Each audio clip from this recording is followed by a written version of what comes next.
Okay guys, நீங்கள் பார்த்துட்டு இருக்கிறது டிசிடி. நான் உங்கள் ராகுல். இப்போ நம்ம இந்தியன் டீம் ஆஸ்திரேலியாவில் வந்து ஒரு பெரிய விக்டரியை வந்து சந்திச்சதுக்கப்புறம் இப்போ வந்து நம்ம இந்தியன் டீம் நியூசிலாந்து போகிறாங்க. நியூசிலாண்டில் போய் நம்ம இந்தியன் டீம் வந்து 5 ஓடி விளையாட போகிறாங்க. அது மட்டும் இல்லாமல் 3 T20 வந்து விளையாட போகிறாங்க. இதில் நம்ம இந்தியன் டீமோட டாமினேஷன் எந்த அளவுக்கு இருக்கும், 2 டீமோட ஸ்ட்ரென்த் அண்ட் வீக்னஸ் என்ன அப்படின்ற ஒரு சின்ன ஒரு அனலைசேஷன் வீடியோ தான் இந்த வீடியோ.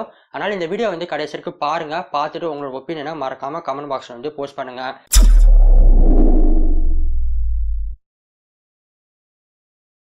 நான் வந்து கட் அண்ட் ரைட்டாக கிளியராக புரிய வைக்கணுன்றதுக்காக நான் ஒரு 4 பாயிண்ட்ஸாக நான் வந்து டிவைட் பண்ணி சொல்லணும்னு நினைக்கிறேன். அதில் வந்து பாயிண்ட் நம்பர் 1 என்ன அப்படின்னு பார்த்தோன்னா, நம்ம இந்தியன் டீம் இந்த நியூசிலாந்து டூருக்கு முன்னாடி ஆஸ்திரேலியன் டீமை வந்து ஆஸ்திரேலியாவில் வச்சு T20 வந்து ட்ரா பண்ணியிருக்காங்க. டெஸ்ட் மேட்சை வந்து வின் பண்ணியிருக்காங்க. அதே சமயத்தில் ஒன் டே மேட்ச்சை நம்ம இந்தியன் டீம் வின் பண்ணி மென்டல் லெவலில் வந்து ரொம்பவே வந்து ஒரு ஸ்ட்ராங்கான ஒரு டீமாக வந்து இருக்காங்க. அதே சமயத்தில் வந்து நம்மளோட நியூசிலாந்து டீம்னு எடுத்துக்கிட்டோன்னா, இப்போ ஸ்ரீலங்கன் டீமை வந்து ஒயிட் வாஷ் பண்ணியிருக்காங்க. அந்த லெவலில் பார்க்க போனோன்னா நியூசிலாந்து டீமும் மென்டல் லெவலில் ரொம்பவே வந்து ஸ்ட்ரென்த்தான ஒரு டீமாக தான் இருக்காங்க. பாயிண்ட் நம்பர் 2 என்ன அப்படின்னு பார்த்தோன்னா, கிரவுண்டு ரொம்பவே இம்பார்ட்டன்ட் இந்த விஷயத்தில்.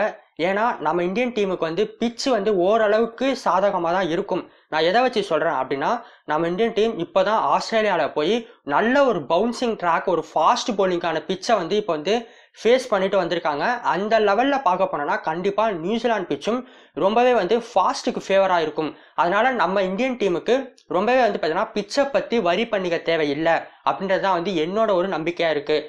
ஆனால் நம்ம இந்தியன் டீமோட பேட்ஸ்மேன்ஸ் ரொம்பவே வந்து பார்த்தீங்கன்னா நிறையா ரன்ஸை வந்து இந்த நியூசிலாண்டை வந்து ஸ்கோர் பண்ணுறதுக்கு வாய்ப்புகள் இருக்குது. ஏன்னா நியூசிலாந்து கிரவுண்ட் ரொம்ப சின்ன கிரவுண்டு. சும்மா நம்ம ரோஹித் சர்மாலாம் தொட்டு விட்டாலே வந்து 6 போயிடும். அதனால நிறையா ஹை ஸ்கோரிங் கேம்ஸை நம்ம இந்தியன் டீம் வந்து இங்கே பண்ணுறதுக்கான வாய்ப்புகள் ரொம்பவே நிறையா இருக்குது. அதே சமயத்தில் நியூசிலாந்து டீமுக்கும் இது ஃபேவர் ஆகும் அப்படின்றதையும் நம்ம வந்து கருத்தில் வந்து வச்சுக்கணும். பாயிண்ட் நம்பர் 3 என்ன அப்படின்னு பார்த்தோன்னா, நம்ம இந்தியன் டீமோட கேப்டனும் சரி, நம்மளோட நியூசிலாந்து டீமோட கேப்டனும் சரி, 2 பேருமே வந்து அற்புதமான ஒரு ஃபார்மில் வந்து இருக்காங்க. நம்ம இந்தியன் டீமில் விராட் கோலியோட விக்கெட் எப்படி எடுக்கணும் அப்படின்ட்டு வந்து நியூசிலாந்து டீம் வந்து கண்டிப்பாக ஸ்ட்ராட்டஜி பண்ணுவாங்க. அதே சமயத்தில் நியூசிலாந்து டீமில் இருக்க அந்த டீமோட கேப்டனான வில்லியம்சன் விக்கெட் எப்படி எடுக்கணும் அப்படின்னு நம்ம இந்தியன் டீமும் வந்து கடுமையான ஸ்ட்ராட்டஜி வந்து போடுவாங்க. எப்போ ஒரு டீமுக்கு வந்து அவங்க கேப்டன் நல்ல ஒரு ஃபார்மில் இருந்து அந்த டீமை வந்து நல்ல ஒரு ஸ்கோர் பண்ணி கொடுக்குறாரோ, அதே சமயத்தில் போலிங்காக இருந்தால் நல்ல ஒரு போல் பண்ணுறாரோ, அப்போவே வந்து அந்த டீம் வந்து மென்டல் லெவலில் வந்து கண்டிப்பாக வந்து ப்ரிப்பேர் ஆகிடுவாங்க. அந்த வகையில் 2 டீமோட கேப்டன்ஸும் சரியான ஃபார்மில் இருக்காங்க. அது மட்டும் இல்லாமல் 2 டீமோட ஓப்பனர்ஸும் கூட வந்து பார்த்திங்கன்னா நல்ல ஒரு ஃபார்மில் இருக்காங்க. அதனால் கண்டிப்பாக ஹை ஸ்கோரிங் மேட்சஸ் நிறையா இருக்குன்றது தான் என்னோட ஒரு எதிர்பார்ப்பாக இருக்குது.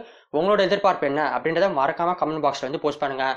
பாயிண்ட் நம்பர் 4 என்ன பாயிண்ட் அப்படின்னு பார்க்க போனோன்னா, ஃபாஸ்ட் போலிங்.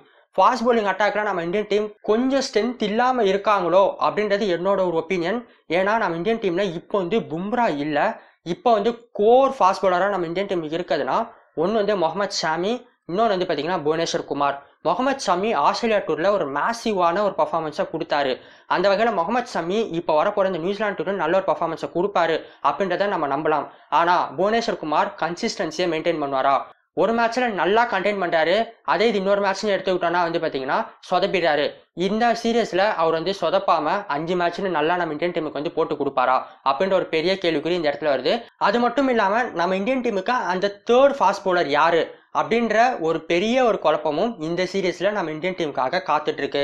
சரி, ஓகே கைஸ், நீங்கள் சொல்லுங்கள், நம்ம இந்தியன் டீமோட ஸ்ட்ரென்த் என்ன நீங்கள் நினைக்கிறீங்க, அதே சமயத்தில் வீக்னஸ் என்னன்றதையும் நீங்கள் என்ன நினைக்கிறீங்க அப்படின்றத மறக்காமல் கமெண்ட் பாக்ஸ் வந்து போஸ்ட் பண்ணுங்கள். இந்த வீடியோ வந்து பார்த்தீங்கன்னா உங்களுக்கு பிடிச்சிருந்தா ஒரு லைக் கொடுங்க. இந்த வீடியோ உங்கள் ஃப்ரெண்ட்ஸோட மறக்காமல் ஷேர் பண்ணுங்கள். இன்னும் நம்ம சேனல் சப்ஸ்கிரைப் பண்ணனா மறக்காமல் சப்ஸ்கிரைப் பண்ணிவிட்டு அப்படியே பக்கத்துக்கு பெல் ஐக்கானையும் ப்ரெஸ் பண்ணிக்கோங்க.